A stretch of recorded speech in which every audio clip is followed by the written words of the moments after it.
Okay, basa-basa na naman tayo ng mga special penal laws. Nandito na tayo sa RA 9262 o yung Anti-Violence Against Women and Their Children Act of 2004. Okay. So magbasa muna tayo ng mga terms, no? Definition of terms. Para okay. Okay, violence against women and their children. Okay, refers to any act or series of acts committed by any person against a woman who is his wife, a former wife, or against a woman with whom the person has or had a sexual or dating relationship, or with whom he has a common child, or against her child, whether legitimate or illegitimate, within or without the family abode, which result in or is likely to result in physical, sexual, psychological harm or suffering or economic abuse, including threats of such acts, battery, assault, coercion, harassment, or arbitrary deprivation of liberty. So, ito yung iba't ibang mga acts, no, ng violence against women and their children. So, una-una pala, ito ay mga violence committed by any person against a woman who is his wife, no, dating asawa, isang babaeng meron kang sexual or dating relationship, o dili naman kaya meron kayong common child, o meron kang ginawa dun sa anak ng babae against her child, whether legitimate or illegitimate, within or without the family abode, yan, which result in or is likely to result in physical, sexual, psychological harm or suffering. Okay. So meron tinatawag na physical violence. These are the acts that include bodily or physical harm.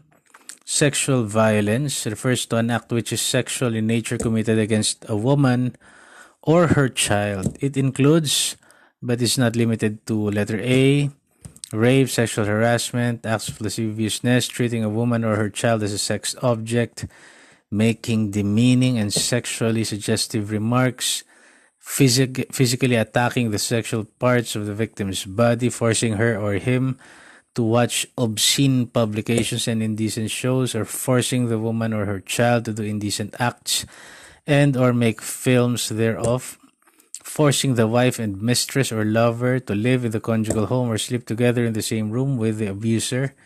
Letter B, acts or attempting to cause the victim to engage in any sexual activity by force, threat, or force, physical or other harm, or threat or physical or another harm or coercion. And letter C, prostituting the woman or child. Okay. Kasi ang batas nito, pinoproteksyonan, hindi lang yung babae, kundi maging ang kanyang anak niya. Okay, so may physical violence, nabanggit na natin yung sexual violence. Letter C, ito naman yung psychological violence. Refers to acts or omissions causing or likely to cause mental or emotional suffering of the victim, such as but not limited to intimidation, harassment, stalking, damage to property, public ridicule or humiliation, repeated verbal abuse, and mental infidelity. Ayan. Letter D, economic abuse. Economic abuse refers to acts that make or attempt to make a woman financially dependent, which includes but is not limited to, number 1, withdrawal of financial support or preventing the victim from engaging in any legitimate profession, occupation, business, or activity, except in cases wherein the other spouse or partner objects on valid, serious, and moral grounds as defined in Article 73 of the Family Code. So, pwede mo lang siyang pagbawalan kung ang magiging trabaho niya ay immoral or delikado. Ano ba bang isang pangalawang uri ng economic abuse? Deprivation or threat of deprivation of financial resources and the right to the use and enjoyment of the conjugal community or property owned in common. Number 3, destroying household property. And number 4, controlling the victim's own money or properties or solely controlling the conjugal money or properties. Maganda sa batas na ito, merong laya yung mga kababaihan na magkaroon ng sarili nilang pera at pag-aari, di ba? Letter B is battery. refers to an act of inflicting physical harm upon the woman or her child. Yan, pag battery kasi, it results to the physical and psychological, emotional distress. Battered woman syndrome refers to a scientifically defined pattern of psychological and behavioral symptoms found in women living in battering relationships as a result of cumulative abuse. Stalking, ibig sabihin nito, refers to an intentional act committed by a person who, knowingly and without lawful justification, follows the woman or her child or places the woman or her child under surveillance. Okay, children, tinutukoy pa rin dito, are those below 18 years of age or older but are incapable of taking care of themselves as defined in RA 7610.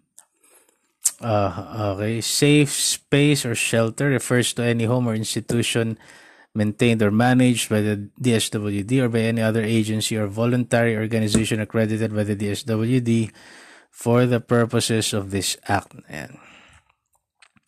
Dating relationship, para mas malinaw sa atin, nakalimutan kong basahin.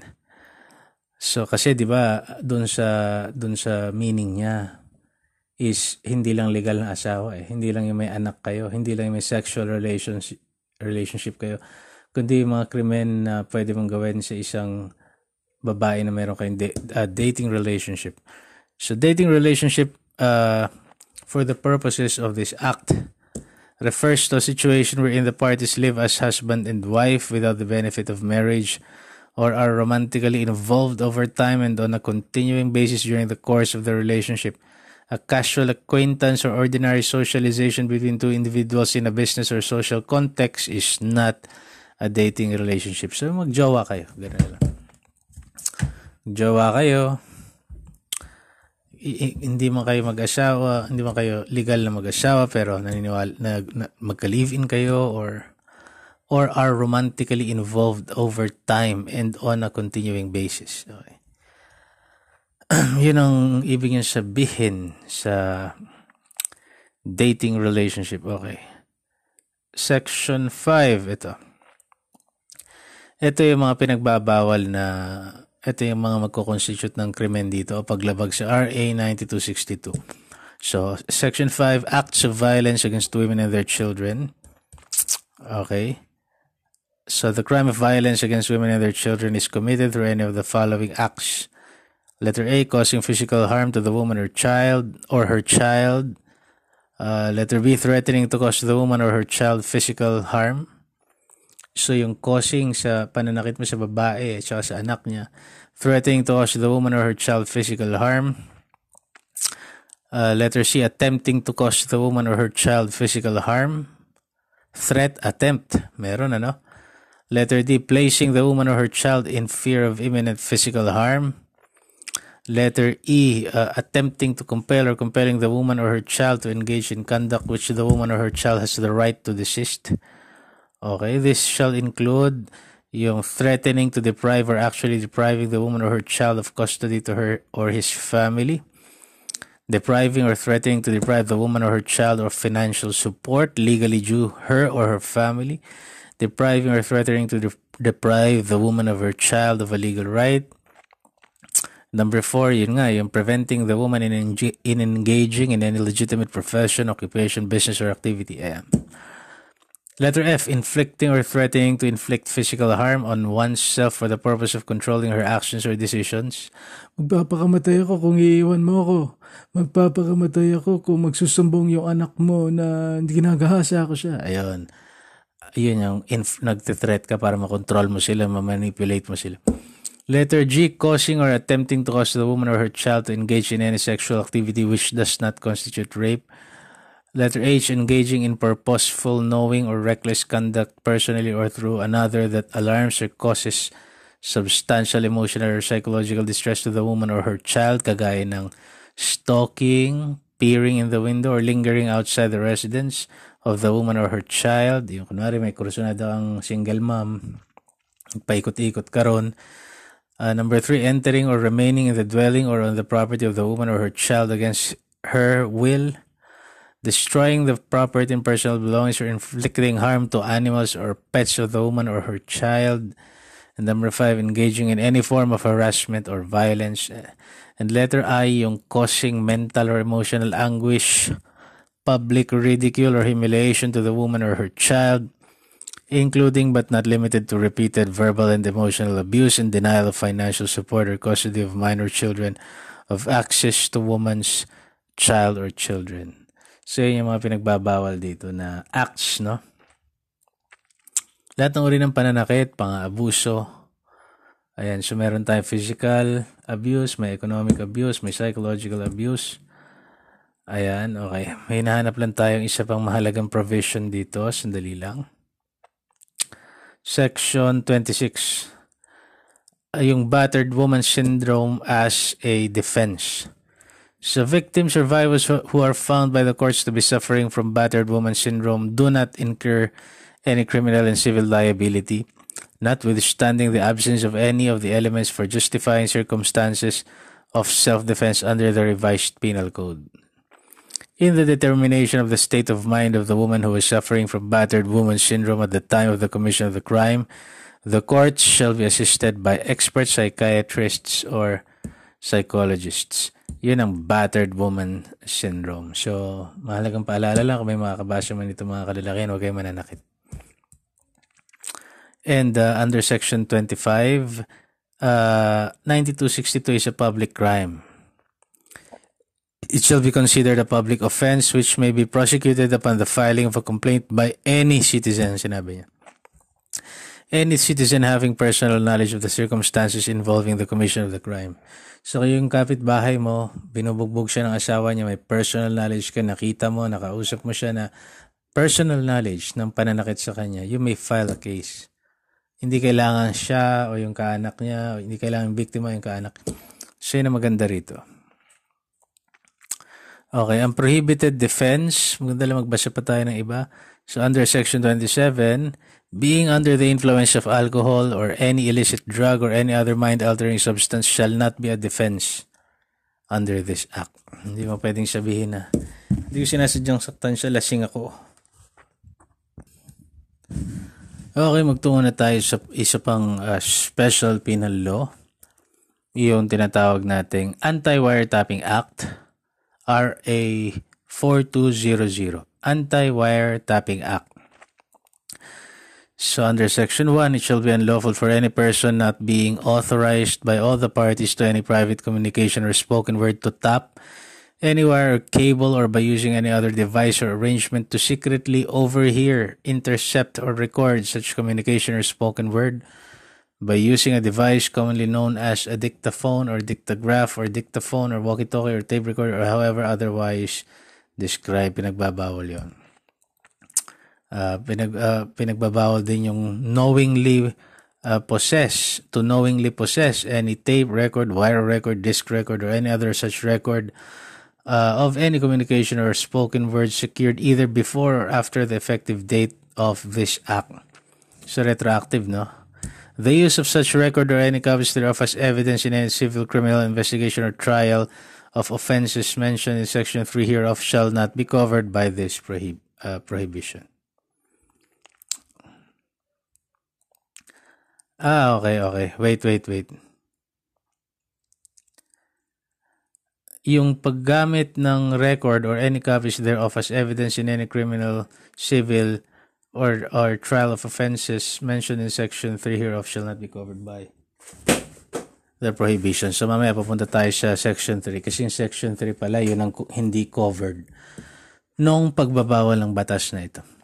Okay, Section 2, any person who willfully or knowingly does or shall aid, permit, or cause to be done any of the acts declared to be unlawful in the preceding section, shall be punished, no? By imprisonment of not less than 6 months or more than 6 years, and with the accessory penalty of perpetual absolute disqualification from public office if the offender be a public official at the time of the commission of the offense. Okay, magtungo naman tayo rito sa Section 3. So nothing contained in this act, however, shall render it unlawful or punishable for any peace officer who is authorized by a written order of the court to execute any of the acts declared to be unlawful. So yung mga pagka may authority ng court ang isang peace officer, ay pwede siyang mag-wiretap. Yan. Parang sa naalala ko sa mga binasa ko, yung anti-money laundering ba yan? O basta yung nag-iimbestiga sila at meron silang may binigay na authority ang korte sa kanila. Okay, kailangan kasi, sandali mag-a-apply sila sa court. Ayun. Such written order shall only be issued or granted. Magbibigay lamang ng written order yung court na payagan sila. Okay.